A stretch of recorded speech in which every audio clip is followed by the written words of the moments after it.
Il est 21h, vous êtes à l'antenne de CFTM, Canal 10, Montréal.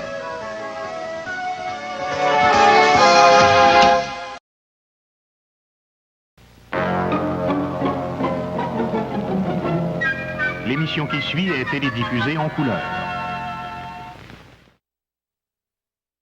Tu me diras si je me trompe, mais tantôt, quand j'ai évoqué le fait qu'on allait faire une rétrospective des 50 ans de TVA, j'ai senti dans ton œil gauche qu'il y a une étincelle qui s'est allumée et tu avais un souvenir en tête. En fait, mon tout premier souvenir d'un passage ici à TVA, c'est dans ma tendre enfance. J'avais eu la chance de participer à l'émission de Fanfan Dédé. Alors, pour ceux et celles qui s'en souviennent, il y en a même sur le plateau qui ont travaillé sur cette émission-là.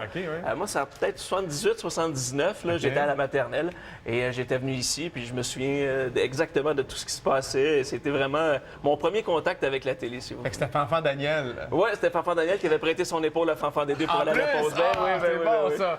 Et on reçoit ce matin le fan numéro 1 de TVA, incontestablement celui qui connaît le plus l'histoire de TVA et qui, en plus, a avec lui des documents d'archives tout à fait exceptionnels. Allô, Normand Daou, comment ça va? Ça va bien, Gino? Très heureux de te rencontrer. On t'a vu à l'émission Le Banquier en début de saison où tu connaissais tout de TVA. Oui. Et là, ce matin, tu nous as apporté des documents importants qui relatent l'histoire de TVA. Et ensemble, on va se rappeler quelques étapes importantes. Parfait. Mais d'abord, pourquoi tu es le fan numéro 1 de TVA? Écoute, j'ai ça dans le sang, TVA. J'ai toujours été TVA. Pourquoi? Comme j'ai dit au banquier, il y en a qui viennent au monde, aux hommes, aux femmes, aux deux. Moi, je suis pas aux deux, je suis au Canal 10. Je suis au Canal 10. Moi, le Canal 10, c'était toute ma vie. Toute ma vie. Est-ce que c'est obsessif chez toi? Mais je ne vais pas poser pour un fou, là, mais... Mettons, dans ma jeunesse, c'était une obsession. Je me chicanais, je me gueulais avec le monde qui parlait contre le Canal 10, qui disait que c'était quétaine, le Canal 10. Moi, j'essayais de lui dire, non, le Canal 10, c'est pas quétaine, c'est le poste qui sont le plus proche du peuple, le plus proche du monde. Je me chicanais avec ces gens-là. Est-ce que c'est vrai que plus jeune, alors que tu n'avais pas la télé encore, tu regardais Radio-Canada chez le voisin avec des jumelles? Pas Radio-Canada, Gino. TVA. Ah, c'est TVA avec des jumelles? Avec des jumelles. Okay. Je mettais le son chez moi avec la télé noir et blanc et je regardais avec des jumelles chez la voisine qui avait une télévision couleur qui était toute fière de mettre ça dans la fenêtre pour que le monde puisse voir qu'elle avait une télévision couleur. Alors ça, ce sont les différents logos. Au retour de la pause, ça a commencé comment, TVA? La première pile de terre? C'est ça, j'ai compté. Qui? Combien d'argent ça a coûté? Parce que d'habitude, on parle tout le temps des émissions, des animateurs. Là, je veux parler de la naissance de TVA. Et une question pour vous à la maison. Pensez-y, on vous donnera la réponse au retour. La couleur est arrivée en quelle année à la télé? Pensez-y, Normand nous répond au retour des messages.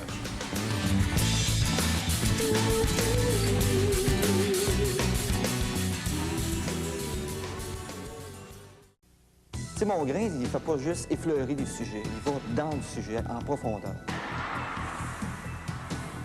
Puis il y a une autre qualité, c'est qu'il n'y a pas juste des gros yeux, il y a du gros bon sens.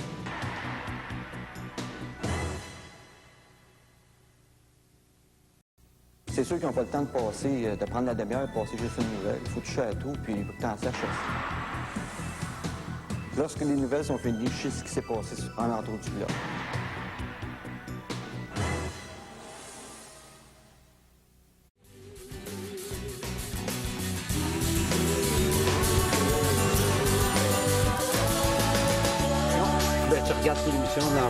Il y avait un chapeau. C'est tellement passionnant de parler avec Normand de ses connaissances sur TVA, ce que vous regardez présentement, évidemment, c'est FTM, le Canal 10. Normand a enregistré plus de 10 000 émissions dans sa vie à la télé. C'est le fameux répertoire dans lequel tu retrouves toutes tes émissions, tout est classé chez toi. Et là, ce qu'on va faire, on va faire un petit quelque chose de spécial. Comme il y a plein de vedettes qui vont nous parler des émissions dans la prochaine semaine, avec toi, on va s'attaquer à l'historique de TVA. La naissance. Qu'est-ce qui s'est passé il y a 50 ans? Et pour ce faire, est-ce qu'on peut avoir du noir et blanc? Ça se fait-tu? Peux-tu mettre ça en noir et blanc? Parce qu'on va retourner dans le passé alors qu'il n'y avait pas de... Ben voilà! On est en noir et blanc! Ah, c'est génial, bravo! Ça ne me rajeunit pas, ça, le noir et blanc. Alors, TVA, il y a 50 ans, pour qui et par qui et pourquoi? Bien, il y a un homme d'affaires à Montréal qui était très connu, J.A. de Sèvres, Joseph-Alexandre de Sèvres. Un matin, il s'est levé, lui, puis il dit « Ça prendrait une station de télévision française privée au Québec. » Alors, il a fait sa demande au bureau des gouverneurs de la radio-télédiffusion, qu'aujourd'hui on appelle le CRTC. Donc, il y a eu une licence à l'époque? Il y a eu une licence qu'il a obtenue le 22 mars 1960. Et là, il a mis de l'argent de ses poches pour bâtir ça, lui. Ça a coûté 6 millions ouvrir Télémétropole, qu'on appelait Télémétropole canadienne, mais qui est TVA aujourd'hui. Oui. Ça a coûté 6 millions. Il a pris 5 millions de ses poches à lui. Et il a emprunté 1 million. C'est quelque chose, Gino. Est-ce que les gens croyaient que ça allait marcher à l'époque? Non. Tous les hommes d'affaires de Montréal étaient convaincus que Télémétropole ferait faillite dans la première année. Puis ça fait 50 ans, puis depuis le début, Télémétropole a écrasé dans les codes d'écoute Radio-Canada. Et qu'est-ce qui a fait que ça a marché si vite et si bien? Parce que Télémétropole, c'est le poste qui était le plus proche. J.A. Desèvres avait dans sa tête, lui, je fais de la télévision pour le monde ordinaire. OK? Et les gens appelaient à Télémétropole quand ils disaient « j'aime ça » ou « j'aime pas telle émission » ou « j'aime pas tel animateur ». Et J.A. Desèvres et les patrons du temps écoutaient le public. Donc, c'est pour ça que je dis que c'est la télé du peuple, la télé du cœur, parce que les gens, quand ils appelaient, ils disaient « on aime ça, on n'aime pas ça », ils étaient écoutés. OK. C'est ça l'histoire. C'est le succès du Canal 10. On a ici l'inventaire des différents logos de la station. La couleur est arrivée à un moment donné et ça a révolutionné le monde de la télé, évidemment. Alors, Radio-Canada existait aussi, ça va de soi, mais TVA serait arrivé quelques journées avant, je pense, en couleur. Officiellement, 1 heure avant Radio-Canada. OK. Durant l'été 66, autant Radio-Canada que Télémétropole ont fait des tests de couleurs le soir dans leur film, là, le dernier film sans Parce que les gens voyaient moins un peu. Les gens ne le savaient pas, il n'y avait pas d'identification de couleur, il n'y avait pas rien, personne ne le savait. Mais la première émission officielle en couleur, TVA l'a sortie 1 heure avant Radio-Canada. C'est laquelle?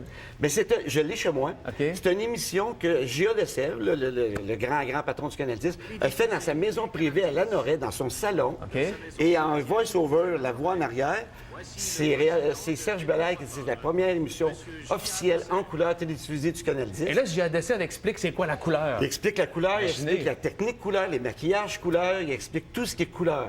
Puis il dit officiellement, c'est la première émission couleur diffusée au Canal 10. Bon, anecdote pas mal intéressante au sujet de la couleur. TVA est devenu le coq de la couleur, mais ça a failli être le papillon, mais il y a eu un problème. Bien, c'est parce que c'est Jean-Paul Ladouceur, qui est le plus grand aquarelliste qui est au Québec, qui était président de JPL Productions, qui est une filiale de Télémétropole, puis qui était Monsieur Pourquoi dans le zoo du Capitaine Bonhomme. C'était le savant du Capitaine Bonhomme. Lui a dessiné un papillon qu'on peut voir, je vous ai même fourni au moment donné en tu l'as couleur. ici, OK. Oui. Il avait dessiné un papillon. Ouais. Puis quelques semaines avant de rentrer en ondes, il s'est rendu compte que Radio-Canada avait un papillon pour la couleur. Fait que là, il s'est retourné de bord, puis là, il a fait un coq. Le coq qu'on voit ici, coq qu'on voit ça, ici. c'est affiché. Mais le premier coq n'avait pas les mêmes couleurs, il était différent. Qui a passé une fois seulement en ondes, le premier coq. Après ça, c'était celui-là qui a duré tout le reste Donc, du c'est temps. de là l'appellation que vient le coq de la couleur. Le coq de la couleur, c'est ça. Le premier slogan de TVA à l'époque. Du 9 au 10. Parce que le Canal 10, quand ils ont ouvert, le 19 février 61, il y avait un gros gala. D'ailleurs, j'ai emporté ici la construction et puis l'inauguration officielle. Ouais. Il y avait beaucoup de monde. À l'inauguration officielle, il y avait Jean Drapeau, le maire de Montréal. Il y avait le premier ministre du Québec, qui était Jean Lesage à l'époque. Il y avait l'archevêque qui est venu bénir. Je l'ai même emporté, la bénédiction, qui est venu bénir le Canal 10. Okay. Puis il y avait un gros gala après qui s'appelait du 9 au 10. Du 9 dans le sens de nouveau, là? Nouveau, là. Pas le chef 9, du nouveau. Du 9 au 10. Puis, parlez-moi de cette couverture du TV Hebdo qui date de quelle année? Ça, c'est 1961, la semaine que Télémétropole a ouvert ses portes. C'est 1961, c'est l'antenne sur le Mont-Royal. Il y a seulement une antenne. Là, ils ont fait 2 antennes, c'est marqué Canal 2, Canal 10. Et déjà, les antennes se battent pour les codes d'écoute. Et la première code d'écoute qui est sortie en 61... Ah, parce que c'était calculé comme ça? Oui, mais c'était pas aussi scientifique qu'aujourd'hui. Ouais. Mais la première code d'écoute, Télémétropole a tout gagné en partant.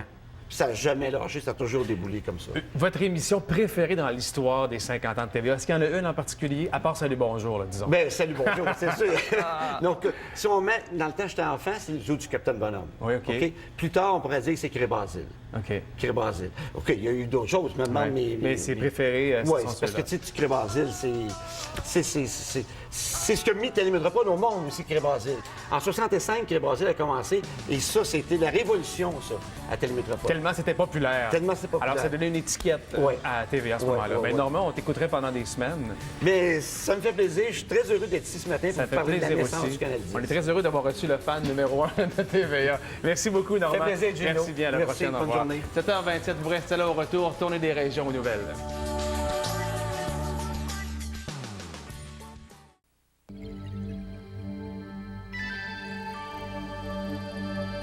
CFTM, une station du réseau TVA. Cette émission est une gracieuseté des archives personnelles de Normand Daou.